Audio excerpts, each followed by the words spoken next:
अस्सलाम वालेकुम everyone, welcome back to another episode of two cents by Hiba. सबसे पहले जो मैं बात करना चाहती हूँ वो चाहती हूँ सैलाब जो आया है सवात में और गिलगित बल्तिस्तान में। गिलगित की तारीख का सबसे बुरा सैलाब है। बहुत अफसोस का मकाम है कि हमारी हुकूमत इसको फोकास भी नहीं कर सकी, लोगों को वहाँ से इवैक्यूएट भी नहीं करवा सकी। ठीक टाइम पे ठीक डिसीजन उन्होंने नहीं लिए हैं। हमेशा होता है, हमेशा इस तरीके की कोई ट्रेजेडी होती है, हुकूमत कह देती है कि जी आफत है और हम इसका कुछ नहीं कर सकते थे, इसको फोकास्ट किया नहीं जा सकता था, लेकिन ऐसा कुछ भी नहीं है। दुनिया भर में फेंसेस लगाए जाते हैं सैलाब के प्रेशर को रोकने के लिए। दरख्त लगाए जाते हैं, ना कि दरख्त काटे जाते हैं। हम सबको पता है कि दरख्त काटने वाला जो माफिया है टिम्बर की लकड़ी को इस्तेमाल करता है, और वो काट काट के गिलगित से लेकर जा रहे थे टिम्बर की लकड़ी को। तो जाहिर सी बात है, जब सैलाब का प्रेशर आना था तो उसको किसी चीज़ ने नहीं रोकना था, क्योंकि इतना ज़्यादा दरख्त कट चुका है। तो हमें इन सारे इशूज़ के ऊपर बहुत ज़्यादा आवाज़ उठानी चाहिए, हमें शोर मचाना चाहिए, और उसके साथ साथ जितना हमारे बस में हो सके हमें डोनेशंस करना चाहिए। Please please please make donations. अपने कपड़े, अपने जूते, जो चीज़ आपके पास मौजूद हो सकती है, प्लीज़ सैलाब ज़दगान को डोनेट कीजिए और शोर मचाइए सोशल मीडिया के ऊपर, हुकूमत के ऊपर प्रेशर डालिए और सवाल कीजिए कि आपने क्या किया है अपनी हुकूमत में, आप क्यों इतनी सी चीज़ को फोकस नहीं कर सके। चलिए जी, ये हो गई है कुछ हालात के ऊपर बात। उसके बाद अब हम करते हैं ज़रा ड्रामों के ऊपर बात। जिस ड्रामे को मैं आज रिव्यू करने वाली हूँ वो है मैं मंटू नहीं हूँ। आप लोग बहुत ज़्यादा मुझसे रिक्वेस्ट कर रहे थे कि इस ड्रामे को प्लीज़ रिव्यू कीजिए। मिक्स्ड मेरे पास आप लोगों का ओपिनियन आया। किसी ने कहा कि बहुत बुरा ड्रामा है, किसी ने कहा कि बहुत अच्छा ड्रामा है, किसी ने कहा मास्टरपीस है, किसी ने कहा समझ ही नहीं आ रहा है। तो होता है जब खलील रहमान कमर कोई स्क्रिप्ट लिखते हैं तो इसी तरह का मिक्स्ड ओपिनियन जो है वो आता है। मुझे इस ड्रामे में कुछ अच्छाइयाँ भी नज़र आती हैं और कुछ बुराइयाँ भी नज़र आती हैं। कुछ चीज़ों को मैं ट्रोल किए बगैर रह नहीं सकती हूँ, और कुछ चीज़ों की मैं तारीफ़ किए बगैर भी नहीं रह सकती हूँ। तो जी, हम स्टार्ट करते हैं अपने रिव्यू के साथ।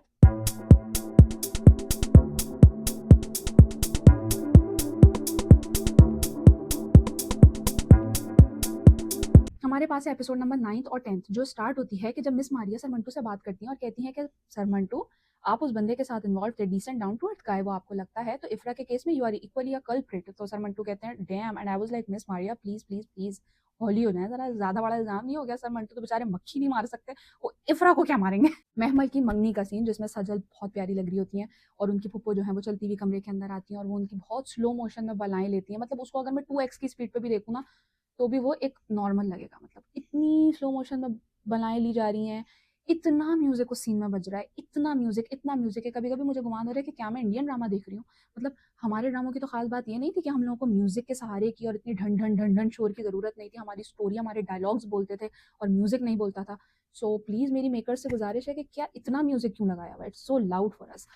उसके बाद जी हमारे पास सीन आता है कि बिन यमीन के घर पे पुलिस वाला बैठा हुआ होता है। पुलिस वाला कहता है कि भाई उनके बाप जो है वो ये चाहते हैं कि आप इफ्रा को उन्हें वापस कर दीजिए। तो वो कहते हैं मैं कहाँ से लाऊं उसकी बेटी, और अगर बेटी का कोई किराया दे देता है, कोई उसको खिला देता है, कोई पिला देता है, तो उसका मतलब ये नहीं है कि उसको मार देगा। आई वाज लाइक डैम ब्रो। फिर जो है बिन्यामीन की जो वाइफ होती है वो उन्हें बाहर बुलाती है। तो मैंने कहा ओके, बिन्यामीन की वाइफ के पास कोई लीड है, कोई पुलिस वाले को बताने वाली रिलेटेड बात है, तो वो इनको बाहर बुला रही है। जब उन्हें बाहर बुलाती हैं तो उन्हें कहती हैं आए मेरे साथ चले। मैंने कहा ओ माय गॉड, फरहाद ने कहीं खुदकुशी तो नहीं कर ली है, या कहीं कुछ और तो नहीं कर लिया? वो लेके जाती है तो फरहाद बेचारा चूंचा बच्चा बैठा हुआ रो रहा होता है। कहती है देखें रो रहा है, ये कह रहा है मैं मर जाऊंगा उसके बगैर। बिन्यामीन आके उसका मुंह पकड़ते हैं और कहते हैं तुम मर जाओगे उसके बगैर? अच्छा, जैसे इफ्रा मर गई। And I was like okay ये सही बात है। बिन्यामीन बोलते हैं कि मैं तुझे मरने से रोक सकता हूँ, अमृतसरी को तुझे मारने से नहीं रोक सकता। एंड आई वाज लाइक यही होता है खानदानी दुश्मनियों में, गुड डायलॉग। उसके बाद एक और डायलॉग आता है जिसमें वो बोलते हैं, कहते हैं पुराने हिसाब में उनके दो हमारी तरफ निकलते हैं, ये ना हो कि नए हिसाब में हमारे दो उनकी तरफ निकल आए। इंडिकेटिंग कि भाई तुम्हें ना अमृतसरी मार देगा, उसकी बेटी का तुम्हें नाम लेने की कोई जरूरत नहीं। डर गए वो है, तुम्हारा बाप किसी से नहीं डरता, कह के चला जाता है। अच्छा, ऑनेस्टली मुझे बाबर अली एज बिन्यामीन बहुत बहुत बहुत अच्छे लग रहे हैं, और अजान समी खान को मैं एक्सपेक्ट नहीं करी थी कि वो इतना अच्छा एक्ट करेंगे, तो कुडोज टू हिम। उनके प्रीवियस प्रोजेक्ट्स मुझे थोड़े इतने अच्छे नहीं लगे थे, उनकी एक्टिंग के बारे में भी I was just unsure, but this character he really fits in. He really looks someone like Farhad Binyamin, you know, don का बेटा and everything. He really looks like. बल्कि मंगनी वाले सीन के ऊपर आई मीन महमल इतनी प्यारी लग रही होती है, तो उसकी अम्मी और उसकी फुप्पो से लेकर आ रही होती है, अम्मी इस तरफ फुप्पो इस तरफ, दोनों को अगर साथ में खड़ा कर दो पाकिस्तान का झंडा लगनी शुरू हो जाएंगी, एक ग्रीन एक वाइट एक तरफ आ रही होती है। खैर दोनों आती हैं और उसमें बस म्यूजिक बजता रहता है, बजता रहता है। फिर खैर आगे आपको सीन में दिखता है कि भाई मिस मारिया आके खड़ी हुई है, वो मिस मारिया से मिलती है। मिस मारिया उसको इतनी अजीज है कि वो मिस मारिया का हाथ पकड़ के स्टेज पे चढ़ जाती है। मंगेतर उसका खड़ा रह जाता है, मंगेतर कहता है bro like I am right here, please please मेरा हाथ तो पकड़ लो। वो नहीं पकड़ती है, वो मिस मारिया का हाथ पकड़ के स्टेज पे चढ़ जाती है, बैठ जाती है। And the first thing she asks sir Mantu ने क्या है। और मिस मारिया को भी लगना शुरू हो गया ओके कि this kid has a crush on sir Mantu. उनको पूरा पूरा शक हो गया कि भाई तुम्हें क्यों लग रहा है? नहीं, मेरा दिल कहता है कि वो नहीं आएंगे। And I was like okay, इनके दिल भी कहना शुरू हो गए अब सर मंटू के लिए। Very awkward. आपका दिल कुछ नहीं कहता आपके टीचर के बारे में, ठीक है? आपका दिल सिर्फ ये कहता है कि अल्लाह का वास्ता ही मुझे मार्क्स दे दें। सर मंटू आते हैं पीछे से। मैंने कहा यार एक तो महमल को ना हर बात पे जो है ना सर मंटू का गुमान होना शुरू हो जाता है, रिश्ते वाली बात पे भी उसको गाड़ी से सर मंटू उतरते हुए दिखते हैं। मैंने कहा ओके ओके महमल को ऐਵੇਂ ही लग रहा है। लेकिन जब इस मारिया मुड़ के देखती है तो मैंने कहा कि ओके सर मंटू तो एक्चुअली आए हैं। लेकिन सर मंटू जिन की तरह आते हैं और भूत की तरह गायब हो जाते हैं। तो मैंने कहा ओके सर मंटू किधर चले गए हैं। खैर होता ही है कि फिर उनकी मंगनी वंगनी हो जाती है, सब कुछ हो जाता है, फंक्शन होता है। उसके बाद जो है वो अम, इसका मंगेतर इसे मिलने के लिए आता है। अच्छा मंगेतर दिखाया हुआ है कि वो एक बहुत डिसेंट सा बॉय है, लेकिन अगर वो रात के 2 बजे ख्वाहिश करता है कि वो महमल के कमरे में आ जाए नॉक करके तो it's weird, it's actually really weird. No decent guy does that. खैर वो आता है, वो कहती है चलिए अच्छा आइए बैठिए मिलिए। तो वो कहती है, उसको पहले थोड़ा सा जलील करती है, कहती है आपको ये थोड़ी कह सकती हूँ कि जाओ मंगेतर हो आप। और वो बेचारे का दिल टूट जाता है, कहता है आपको मोहब्बत नहीं है ना तो आपको कुछ नहीं पता है। खैर उसका मंगेतर जो उसको बोलता है कि भाई आपको मोहब्बत नहीं हुई ना इसलिए आपको इन चीज़ों का नहीं पता, मोहब्बत में ऐसी ऐसी चीज़ होती है। वो कहती है अच्छा चलो, जब उसका दिल तोड़ देती है ये कह के कि मंगेतर हो ना, अब आपको ये थोड़ी कह सकती हूँ कि जाओ। वो दिल टूट जाता है, वो इतना सा समूह उसका बन जाता है। फिर महमल कहती है कि अच्छा कोई रोमांटिक बात कीजिए, मुझे पटाना हो तो क्या कहेंगे? वो कहता है आई लव यू कहूँगा। फिर महमल ठट्टे मार के ऐसे कहती है आई लव यू तो यूनिवर्सिटी में तो सारे लड़के कह के भाग जाते हैं। और वो कहती है आप भी तो भागना है। एंड आई वाज लाइक यार महमल बहुत बदतमीज़ है। मतलब अमृतसरी की बेटी है, हमारी हीरोइन भी है, लेकिन हमारी हीरोइन अगर वो है भी ना, तो मैं उसको इस चीज़ से बिल्कुल बरी ज़िम्मा नहीं करूँगी कि वो एक इंतहाई ज़बान दराज़ बदतमीज़ लड़की है, उसको लोगों से बात करने की बिल्कुल कोई तमीज़ नहीं है। अगले दिन वो यूनिवर्सिटी में जाती है, उसके दोस्त उससे गिला करते हैं कि भाई तुमने तो अपनी मंगनी में नहीं बुलाया। तो वो कहती है कि ये हमारा डिसाइड हुआ था कि मंगनियों पे बुलाएंगे, ये डिसाइड नहीं होता कि जब कोई दोस्त गायब हो जाएगी तो हम गुंडे के खिलाफ एहतजाज करेंगे, ये वो तो, या हम उसके कैरेक्टर के ऊपर बैठ के बात करेंगे। ये डायलॉग मुझे बहुत अच्छा लगा था। तो एक लड़की कहती है क्यों, क्या कैरेक्टर इंपॉर्टेंट नहीं होता? तो मैमल कहती है होता है यार, कैरेक्टर इंपॉर्टेंट होता है, लेकिन जिंदगी कैरेक्टर से हर हाल में ज्यादा इंपॉर्टेंट होती है। It was a good dialogue. फिर मैमल जो है वो ढूंढते ढूंढती मिस मारिया के पास जाती है कि सर मंटू क्यों नहीं आए। मिस मारिया को वो एक इंडिकेशन दे देती है। वो कहती है कि आपने फरहाद की वजह से मंगनी की है। तो वो कहती है नहीं फुप्पो की वजह से, फुप्पो कुछ और ही समझ रही। सर मंटू के पास आती है, सर मंटू से पूछती है कि आप एक्चुअली आए थे, गायब हो गए थे, लेकिन सर मंटू तो उन्हीं अंकल की वजह से। वो अंकल भी जो है ना वो ऐसे हैं कि वो यूं आते हैं और यूं गायब हो जाते हैं, किसी को दिखते भी नहीं है। मुझे कभी कभी लगता है वो अंकल जिन है, वो सिर्फ सर मंटू को दिखते हैं। तो Mehmal right now is like so infatuated with sir Mantu. लेकिन सर मंटू में ऐसी कोई मुझे अट्रैक्टिव चीज दिखाई नहीं देती कि उनसे इन्फैचुएशन हो। इवन उनकी स्टूडेंट को भी इन्फैचुएशन हो। He is not attractive at all as a character. He's dumb.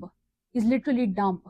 उसके बाद इसी किस्म में थोड़ी सी इंसाइट मिलती है इफ़रा की ज़िंदगी में, जब उसके अब्बा सोच रहे होते हैं कि इफ़रा की वो ज़बरदस्ती मंगनी करवा देते हैं। और इफ़रा लेटर में लिखती है, जब भाग रही होती है घर से, वो लेटर में लिखती है कि भाई मैं जा रही हूँ अब्बू छोड़ के घर, मैं अपनी पढ़ाई मुकम्मल करूँगी, शायद लाहौर जाऊँ, किसके साथ जा रही हूँ ये नहीं बताऊँगी, शायद लाहौर जाऊँ। तो मैंने कहा अभी इफ़रा कहाँ थी, किस शहर में रह रहे थे इसके अब्बू और ये लोग? हो सकता है कराची में रह रहे हो सकता है कहीं और रह रहे हो। वो कहती है शायद लाहौर जाऊँ। ठीक है, तो वो मैं ये सोच रही हूँ कि वो फिर किसके साथ भागी, क्या वो फरहाद के साथ ही भागी थी या वो किसी और के साथ भागी थी, क्योंकि फरहाद तो क्लियरली लाहौर में रहता है। तो वो क्या किसी दूसरे शहर से इफ़रा को भगा के लाया था? क्या सीन है फरहाद और इफ़रा कब मिले थे, मतलब मैं जानना चाहती हूँ। ठीक है भाई, फरहाद जो है वो सर मंटू के घर आ जाते हैं। फरहाद जो है वो बड़े मज़े से एक म्यूज़िक बज रहा होता है फुल गैंगस्टर्स वाला, पीछे फरहाद सर मंटू के घर पे क्रैश मारते हैं और कहते हैं चाय पिलाएं मुझे। सर मंटू जो बेचारे उसको डिसेंट डाउन टू अर्थ गाय समझते हैं, वो उसके लिए चाय बनाते हैं। लाइक ओके मैं महमल से मोहब्बत करता हूँ, आप उसके टीचर हैं, आप उसको ये बात समझाएं। और उसमें जो है ना सर मंटू एक बहुत अच्छी बात कहते हैं, अब महमल की बात ना जाके आप सिराज अमृतसरी से कीजिए। तो वो कहते हैं कि आप इसका मतलब आप इनकार कर रहे हैं? कह रहे हैं नहीं मैं इनकार नहीं कर रहा हूँ, मैं आपको सही रास्ता दिखा रहा हूँ। आई was like okay, sir Mantu ने अच्छी डायलॉग बाजी कर ली है इस वक्त में। सर मंटू से कहता है कि हमारे खानदान में 222 लोग मर चुके हैं। तो वो कहते हैं नहीं नहीं 223। वो इफ़रा को भी काउंट करते हैं। तो वो कहता है हमारे खानदान के। तो कहती है हाँ वो तो किसी और खानदान की थी। फिर उसके बाद जब वो सर मंटू से कहता है ये आपको डर नहीं लग रहा? वो कहता है गोली मार दोगे, गोली मार दो तो 224 हो जाएंगे। फिर कहता है खानदान का तो मैं भी नहीं हूँ आपके, लेकिन जान जाने से तो ताल्लुक है ना मेरा। तो ये वाले थोड़े से डायलॉग मुझे अच्छे लगे थे ऑनेस्टली। तो फिर जो है वो उसको फुल भरम करा के जो है ना सर मंटू को वो चला जाता है। सर मंटू के आगे से सारा का सारा जो इमेज होता है ना कि Farhad decent down to earth guy, वो सारा का सारा जो है वो टूट जाता है भरम। और उसके बाद मिस मारिया आती है। अच्छा मिस मारिया जिस तरीके से फरहाद को देख रही होती है ना, ऐसा लगता है मुंह नोच लेंगी, जान ले लेंगी फरहाद की। मतलब miss Maria is a more तगड़ा बहादुर character then sir Mantu. Sir Mantu is literally not growing on me. ठीक है, मतलब वो इतने डम लग रहे हैं, इतने डम लग रहे हैं। वो बात करते हैं तो ऐसा लगता है कि वो कभी कभी लगता है वो अपनी बात में बहुत ज़्यादा स्ट्रेट फॉरवर्ड है, जैसे कोई बच्चे बात करते हैं। कभी कभी मुझे ऐसा लगता है कि सर मंटू की ना मेंटल डेवलपमेंट किसी उम्र में रुक गई थी, कि sir Mantu is not fully mentally developed. Because there is no other way कि कोई यार ग्रोन अप इतना बड़ा एडल्ट हु टीचेस साइकोलॉजी। वो जो मेस्लोज हायरार्की पढ़ा रहे होते हैं वो हम लोगों ने तो साइकोलॉजी में पढ़ी थी, बीबीए कर रहे होते हैं, भी मैंने भी बीबीए किया, तो आई नो हम तो साइकोलॉजी में पढ़ते हैं वो theory. How is a psychology professor suppose to talk like this, to be this much dumb? तो मंटू का character is not growing on me. मैं मंटू नहीं हूँ, Mantu he is not growing on me. और मंटू साहब इतने कंफ्यूज्ड है ना, मतलब मुझे समझ नहीं आता मंटू साहब क्या चाहते हैं। जब फरहाद चला जाता है, मंटू की महमल से बात होती है, महमल उनसे पूछती है कि कौन आया था ये वो कहते हैं वही down to earth decent guy. तो वो कहती है अगर आपने उसको गपशप करने के लिए बिठाया तो मैं आपसे इतनी नफरत करूंगी कि आप भी अपने आप से मोहब्बत नहीं कर पाएंगे। तो सर मंटू कहते हैं मुझसे कभी नफरत मत करना वरना मुझे अपने आप से नफरत हो जाएगी। तो मैं सोच रही थी यार महमल कब इतनी इंपॉर्टेंट हुई सर मंटू के लिए, मतलब ये कब हुआ और ये सर मंटू का और महमल का क्या चल रहा है। Is this a riddle, is this like treasure hunt that we have to like solve or something. फिर वो कहती है सर बताएं बताएं, तो वो कहते हैं गोली खा लूंगा लेकिन बताऊंगा नहीं। आई वाज लाइक आप महमल के लिए गोली खा लेंगे सर, हेलो। तो जब वो ज्यादा इसरार करती है कि सर बता दें, तो कहते हैं जो मैं सुन नहीं सकता वो मैं आपको कैसे बता दूं। मतलब वो कहता है ना कि भाई मैं मोहब्बत करता हूँ महमल से। फरहाद आता है कहता है मैं महमल से मोहब्बत करता हूँ। तो सर मंटू को ये सुनना इतना नागवार क्यों लग रहा है कि फरहाद महमल से मोहब्बत करता है। क्या चल रहा है सर मंटू के दिल में और दिमाग में, क्या सर मंटू भी इन्फैचुएटेड है विद महमल। क्योंकि अगर ऐसा है तो सर मंटू मेरी नज़र में मजीद गिर जाएंगे। कुछ स्टूडेंट्स हो जाते हैं टीचर से इन्फैचुएट, लेकिन teachers it's a no go area for me. के बाद जब सर मंटू खाना बना रहे होते हैं और महमल कॉल करती है, तो महमल उनको ये भी बोल देती है कि सर आपको मेरी कसम मुझे बताएं। मैंने कहा आपका टीचर से कस्में लेने देने का कब से होता है रिलेशनशिप। मतलब टीचर्स आपको अपनी बर्थडे पे बुला रहे हैं, आप टीचर्स को अपनी शादी में बुला रहे हैं, फिर टीचर से बातों गलवाने के लिए आप कस्में दे रहे हैं। भाई ये कौन सी दुनिया के स्टूडेंट्स और टीचर का रिलेशनशिप है भाई, मेरी समझ में नहीं आ रहा है। कौन सी दुनिया में ऐसा होता है। हमारे तो प्रोफेसर इतने खड़ूस होते थे, बात ही नहीं करते थे। मतलब आपके तो प्रोफेसर्स अगर कुछ कुछ आपकी एज ग्रुप के भी करीब हो ना, तो भी आपकी उनसे इतनी फ्रैंकनेस नहीं होती। मतलब I can not even imagine in my wildest dream कि मैं अपने किसी प्रोफेसर को बोलूँ कि सर आपको मेरी कसम, सर ने ना मुझे अपने कोर्स से निकलवा देना है, जीरो दे देंगे, फेल कर देंगे वो मुझे इन बातों को। है वो एक डाइनिंग टेबल सीन आता है जिसमें बहू बैठी होती है, सिराज बैठे होते हैं, उनकी वाइफ बैठी होती है। उनकी वाइफ की बातें सुनकर मुझे बड़ा दुख होता है कि भाई मेरे बेटे को जेल से निकलवा दें, मेरी ये जो उम्र है ना इसको मेरा गम खा जाएगा एंड एवरीथिंग। तो वो कहती है कि सुरैया, वो कहते हैं कि नहीं सुरैया के दो बेटे मरे हैं, इतने भी 2 बेटे मर जाएँगे ना तभी ये कोर्स मुकम्मल होगा। पीर मक्की के मज़ार पे गई है, एक और नई जंग शुरू होने की दुआ करने के लिए, मैं इसको ज़हर दे के मार दूँगी। और सिराज को गुस्सा आता है, सिराज प्लेटें फेंक कर, आई वाज़ लाइक सिराज बदतमीज़, बदतमीज़, बदतमीज़, बदतमीज़। और फिर मेरे दिमाग में चलना शुरू हो गया, मर्द बदतमीज़ होता है। खलील रहमान कमर का स्क्रिप्ट है, ओके इसमें मर्द बदतमीज़ होंगे। लेकिन थोड़े से मेरा गुस्सा बैठ गया जब उसके बाद सिराज बाहर जाता है और सिराज जो है वो मियाँ जी को कॉल करता है और मियाँ जी से कहता है कि मैंने आज बहू मुझे देखती है तो ऐसा लगता है कि सारी ज़िंदगी के मुझसे सवाल कर रही है। जब नसीबा मुझे देखती है तो भी मुझे इतना अजीब-सा महसूस होता है एंड एवरीथिंग। तो वो कहता है कि आप प्लीज़ आइए और अगर सुरैया 2 लाशों से कम पर मानती है तो प्लीज़ उसे मना के देखिए। तो मुझे इतना अच्छा लगता है, मियाँ जी उसमें कहते हैं कि डर तो मुझे भी लगता है। जब सुरैया मुझे आँखें भर के देखती है तो ऐसा लगता है कि बोल रही है कि मियाँ जी आपके तो ज़िंदा हैं ना, तो आपको मेरे मरमों का एहसास नहीं है। एंड आई वाज़ लाइक यार सुरैया का कितना भरम है कि सुरैया ने हर मर्द को अपने आप से डरा रखा है। लाइक अपना भाई उसका डरता है, मियाँ जी उससे डरते हैं, लाइक हर बड़े से बड़े मर्द को एक सुरैया ने डरा रखा है। अच्छा पीर मक्की के मज़ार पे एक रिडल होती है। महमल कहती है कि दुआ में क्या माँगूँ तो मुझे बिन माँगे मिल गया। एंड आई वाज़ लाइक कौन? मंगेतर, लाइक किसकी बात कर रही है? क्योंकि मंगेतर से तो उसको क्लियरली कोई मोहब्बत नहीं है। तो सुरैया कहती है कुछ बिन माँगे मिल जाए तो कुछ माँग के ले लेना चाहिए। तो वो कहती है क्या? तो सुरैया कहती है ये तो तुम्हें पता होगा। अब रिडल सुना के चले गए हमें। अब हम इसको सॉल्व करते रहें, मिस्ट्री बना दी हमारे लिए। अब अगर किसी को समझ आता है इसका क्या मतलब है, तो प्लीज़ मुझे कमेंट्स में ज़रूर बताएँ कि फुप्पो किस चीज़ की बात कर रही हैं और महमल किसकी बात कर रही है। दोनों ही पता नहीं किस चीज़ के बारे में बात कर रहे हैं। मैं इतनी, मेरा इंटेलेक्ट इतना हाई नहीं है खलील रहमान कमर साहब।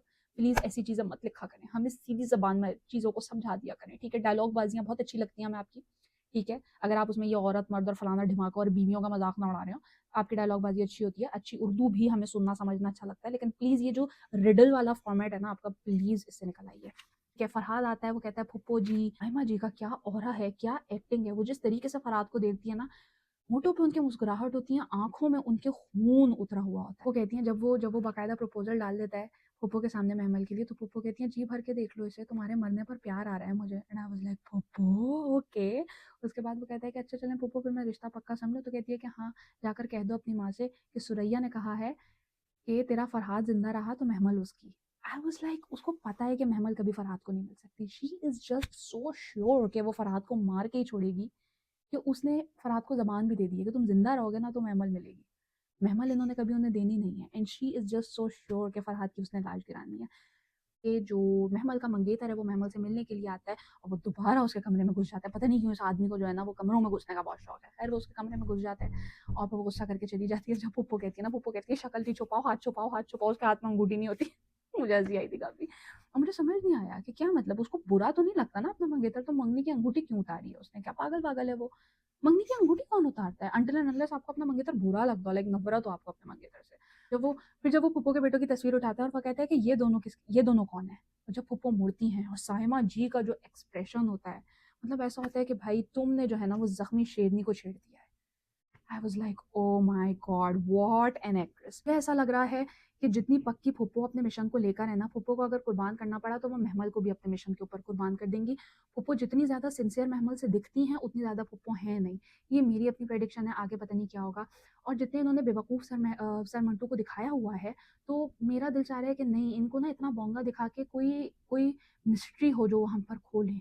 सर मंटू का भी कोई एक भरमबाज सा रुख हो, या कोई कैरेक्टर आर्क ऐसी हो, या कोई कैरेक्टर डेवलपमेंट ऐसी हो कि जिस पर हमें सर मंटो का दूसरा रुख देखने को मिले, क्योंकि ये वाला जो रुख है ना, इट्स लिटरली नॉट इम्प्रेसिव। ये बहुत ज़्यादा डम्ब लग रहा है और हुमायूं सईद को ये करते हुए देख के बुरा लग रहा है कि नहीं यार, ही डिजर्व्स बेटर।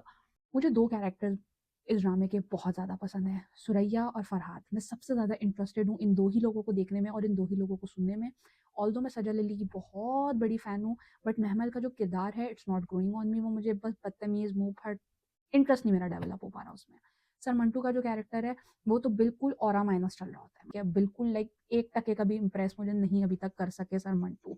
ठीक है, मिस मारिया का जो कैरेक्टर है, मुझे लगता है वो सर मंटू को बिल्कुल सही ट्रीट करती हैं। अगर वो ऐसे ट्रीट ना करें ना, सर मंटू मज़ीद डम हरकतें करें अपनी ज़िंदगी में। बाकी मुझे बिनियामीन का कैरेक्टर भी बहुत पसंद है और मुझे सिराज अमृतसरी का कैरेक्टर भी बहुत पसंद है, और जो इनके मियाँ जी हैं, मुझे उनका कैरेक्टर भी बहुत अच्छा लगता है। मेरे लिए डायरेक्शन टॉप नॉच है, मुझे मंटू की डायरेक्शन बहुत अच्छी लग रही है। मंटू के जो स्टोरी का प्रेमिस है वो मुझे बहुत अच्छा लग रहा है कि 2 खानदान है, 2 खानदानों की दुश्मनी है और फिर ये सारी, ये मुझे बहुत अच्छी लग रही है।